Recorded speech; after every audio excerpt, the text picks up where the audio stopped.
Hi hello welcome to YDG invest. నేను మీ YDG. Yes bank, Suzlon, IDFC first bank, Zomato, Jio finance, Tata power, LIC, Tata motors వీటిలో ఇప్పుడు entries తీసుకోవాలా వద్దా? ఆల్రెడీ హోల్డ్లో ఉన్న వాళ్ళు ఏం చేయాలి? కొత్త వాళ్ళు ఎవరైనా స్టాక్ మార్కెట్లోకి ఎంట్రీ ఇచ్చిన వాళ్ళు, బిగినర్స్ ఎవరైనా ఈ స్టాక్లో ఎంట్రీస్ తీసుకోవచ్చా తీసుకోవద్దా అనే దాని గురించి ఈ వీడియోలో అనేది డిస్కషన్ అయితే చేశాను. లాస్ట్ వరకు చూడండి. మా ఛానల్ ఇంతవరకు ఎవరైనా సబ్స్క్రైబ్ చేసుకోకపోతే సబ్స్క్రైబ్ చేసుకోండి. పక్కనే ఉన్న బెల్ ఐకాన్ యాక్టివేట్ చేసి పెట్టుకోండి. ఆలస్యం చేయకుండా వీడియోలకైతే వెళ్ళిపోదాం. రీసెంట్గా mid cap, small cap stocks అన్ని పడుతూ వస్తున్నాయి. మంచి బయింగ్ జోన్లకైతే వచ్చాయి. ఇప్పుడు నేను చెప్పబోయే ఈ స్టాక్స్లలో మీరు కనుక ఇన్వెస్ట్మెంట్ చేసుకుని లాంగ్ టర్మ్ ఇన్వెస్ట్మెంట్ చేసుకుంటే ఫ్యూచర్లో మీరు మంచి రిటర్న్స్ అయితే చూస్తారు. ముందుగా ఎస్ బ్యాంక్. లాస్ట్ 1 year నుంచి చూసుకుంటే ఎస్ బ్యాంకు నెమ్మదిగా ఇలా పెరుగుకుంటూ మళ్ళీ ఇక్కడ డిప్ ఇచ్చి మళ్ళీ ఇక్కడ పైకి వెళ్ళింది, మళ్ళీ ఇక్కడ డిప్పు పైకి వెళ్ళింది, డిప్పు ఇక్కడ మళ్ళీ పైకి వెళ్ళేసి ఇప్పుడు ప్రాఫిట్ మళ్ళీ గురై మళ్ళీ డిప్ అయితే అయింది. ఇది మంచి డిప్ అండి. ఈ డిప్లో మీరు కనుక ఇన్వెస్ట్మెంట్ చేసుకుంటే మంచి రిటర్న్స్ అయితే తెచ్చి పెడుతుంది. రాబోయే రోజుల్లో ఈ బ్యాంక్లో మంచి పాజిటివ్ న్యూస్లు అయితే రాబోతున్నాయి. ఈ స్టాక్ ఈజీగా 40 అయితే క్రాస్ చేస్తుంది. ఎస్ బ్యాంక్ లో షేర్ హోల్డర్ ప్యాటర్న్ చూసుకుంటే ఎఫ్ఐఎస్ వాళ్ళు వాళ్ళ స్టేక్ ను పెంచుకున్నారు. వీళ్ళ స్టాక్స్ ను హోల్డ్ చేస్తున్న వాళ్ళు పెద్ద బ్యాంక్స్ అండి. హెచ్డిఎఫ్సి బ్యాంక్ వాళ్ళు అయితే ఎస్బీఐ వాళ్ళు, ఇలా చాలా బ్యాంక్స్ అయితే ఎస్ బ్యాంక్ షేర్లని హోల్డ్ చేస్తున్నారు.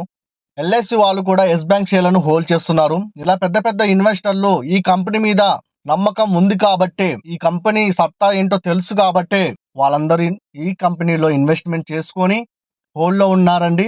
మీరు ఈ పర్టికులర్ స్టాక్ లో లాంగ్ టర్మ్ ఇన్వెస్ట్మెంట్ చేసుకోవాలనుకుంటే కళ్ళు మూసుకొని ఎంట్రీస్ తీసుకోవచ్చు. ఆల్రెడీ హోల్డ్ లో ఉన్న వాళ్ళైనా, ఫ్రెష్ గా ఎవరైనా బై చేయాలనుకున్న వాళ్ళైనా ఈ స్టాక్ లో ఇన్వెస్ట్మెంట్ చేసుకొని మీరైతే ధైర్యంగా హోల్డ్ చేయొచ్చు. ఎస్ బ్యాంక్ లో షార్ట్ టర్మ్ ఇన్వెస్ట్మెంట్ చేసుకోవాలనుకుంటే 28 టార్గెట్స్ పెట్టుకుని 19 స్టాప్ లాస్ మెయింటైన్ చేసుకుంటూ ఈ పర్టికులర్ స్టాక్ లో ఇప్పుడు మీరు ఎంట్రీస్ తీసుకోవచ్చు. షార్ట్ టర్మ్ ఇన్వెస్ట్మెంట్ చేసుకోవాలనుకున్న వాళ్ళైతే తర్వాత 33, 40 కూడా వెళ్ళే ఛాన్స్ ఉంది. Next Suzlon energy. చూడండి, సుజలాన్ ఎనర్జీ లాస్ట్ 1 year చూసుకుంటే ఇలా వెళ్ళిపోయింది. చూడండి, ఇలా వెళ్ళి ఇక్కడ మళ్ళీ ఒక డిప్ ఇచ్చింది, ఇక్కడ మళ్ళీ పైకి వెళ్ళిపోయింది, మళ్ళీ ఇలా డిప్ అయ్యి ఇలా పైకి వెళ్ళింది, మళ్ళీ ఇప్పుడు మనకి మంచి డిప్ దొరికింది. ఇప్పుడు ఈ స్టాక్ లో ఎంట్రీస్ తీసుకుంటే మీరు మంచి రిటర్న్స్ అయితే చూస్తారు. ఫండమెంటల్ గా స్ట్రాంగ్ గా ఉన్న కంపెనీ అండి. రీసెంట్ గా క్వార్టర్లీ రిజల్ట్ కూడా చాలా మంచిగా పాజిటివ్ గా చూపించింది. స్టాక్ మార్కెట్ లోకి రీసెంట్ గా ఎవరైనా ఎంట్రీస్ తీసుకొని ఉంటే ఏ స్టాక్ లో ఇన్వెస్ట్మెంట్ చేసుకోవాలనుకున్న వాళ్ళైతే స్టాక్ లో ఇన్వెస్ట్మెంట్ అయితే చేసుకోండి. మంచి రిటర్న్స్ అయితే తెచ్చి పెడతాయి. ఫండమెంటల్ గా స్ట్రాంగ్ గా ఉన్న కంపెనీది. ఈ సెక్టార్ కి మంచి ఫ్యూచర్ ఉంది.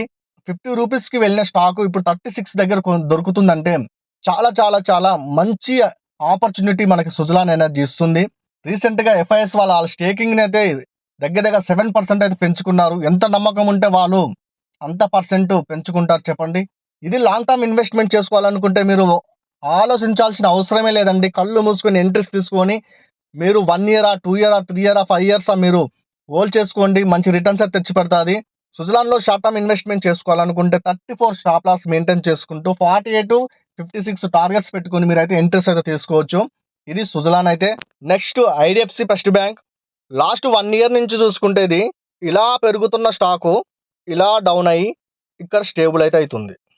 అంటే ఈ స్టాక్ ఇంకా తగ్గితే 75, 74, 73 ఈ లెవెల్స్ మధ్యలోనే తగ్గుతుంది తప్ప ఇంకా కిందికైతే వెళ్ళదు. పోతే 72 లాస్ట్.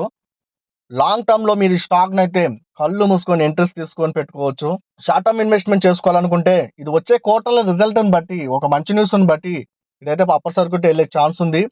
ఆ రిస్క్ మీరు తీసుకోవాలనుకుంటే 72 స్టాప్ లాస్ మెయింటైన్ చేసుకుంటూ 90, 120 టార్గెట్స్ పెట్టుకొని మీరు ఎంట్రీస్ తీసుకోవచ్చు. నెక్స్ట్ జొమాటో. ఈరోజు దగ్గరగా 5% పెరిగింది.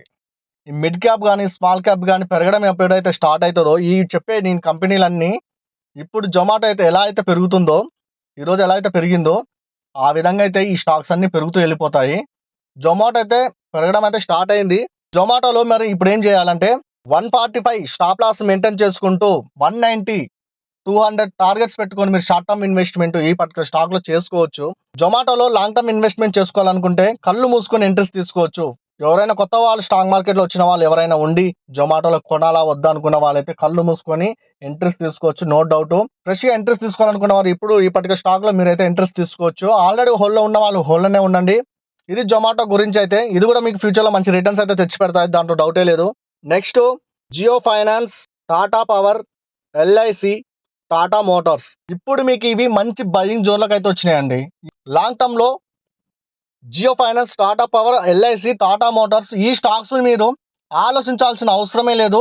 మంచి డిప్‌లో మంచి బయింగ్ జోన్‌లో అయితే మంచిగా వచ్చాయి. ఇప్పుడు ఈ స్టాక్స్‌లో మీరు ఎంట్రీ తీసుకోవాలనుకుంటే కళ్ళు మూసుకొని ఎంట్రీ తీసుకోవచ్చు. లాంగ్ టర్మ్‌లో మంచి రిటర్న్స్ తెచ్చిపెడతాయి. మొత్తానికి నేను చెప్పేదేంటంటే, ఇప్పుడు ఈ స్టాక్స్ అన్నీ మంచిగా గ్రోత్ అవుతున్న స్టాక్స్. ఫండమెంటల్ చాలా బాగున్నాయి. లాంగ్ టర్మ్‌లో మంచి రిటర్న్స్ ఇచ్చే స్టాక్స్ అండి ఇయి. ఈ స్టాక్స్‌లో ఇలాంటి డిప్‌లలో మీరు బై చేసుకుంటే మంచి రిటర్న్స్ అయితే చూస్తారు. ఇలాంటి అవకాశం మళ్ళీ మళ్ళీ రాదు. ఆల్రెడీ హోల్డ్‌లో ఉన్నవాళ్ళు హోల్డ్‌లోనే ఉండండి. దాంతో పాటు ఇంకేమైనా అమౌంట్ ఇన్వెస్ట్‌మెంట్ చేసుకోవాలనుకున్నా యాడ్ చేసుకోవచ్చు. ఫ్రెష్‌గా ఎవరైనా ఎంట్రీస్ తీసుకోవాలనుకుంటే ఎంట్రీస్ తీసుకోవచ్చు. ఒక చిన్న గమనిక అండి. నేను చెప్పానని కొనడం, అమ్మడం మాత్రం చెయ్యొద్దు. మీరు సొంతంగా ఆ కంపెనీని రీసెర్చ్ చేసి, అనాలిసిస్ చేసి, అప్పుడు ఆ కంపెనీ మీద నమ్మకం కలిగితే అప్పుడు ఇన్వెస్ట్‌మెంట్ చేసుకోండి. నేను ఎలాంటి అడ్వైజర్ అయితే కాదు. రికమెండేషన్ అయితే చేయట్లేదు. ఇది మీరు గమనించగలరు. మన ఛానల్‌ని ఎవరైనా సబ్స్క్రైబ్ చేసుకోకపోతే సబ్స్క్రైబ్ చేసుకోండి. ఈ పక్కనే ఉన్న బెల్ ఐకాన్ యాక్టివేట్ చేసి పెట్టుకోండి. ఉంటానండి. By by. Thank you for watching.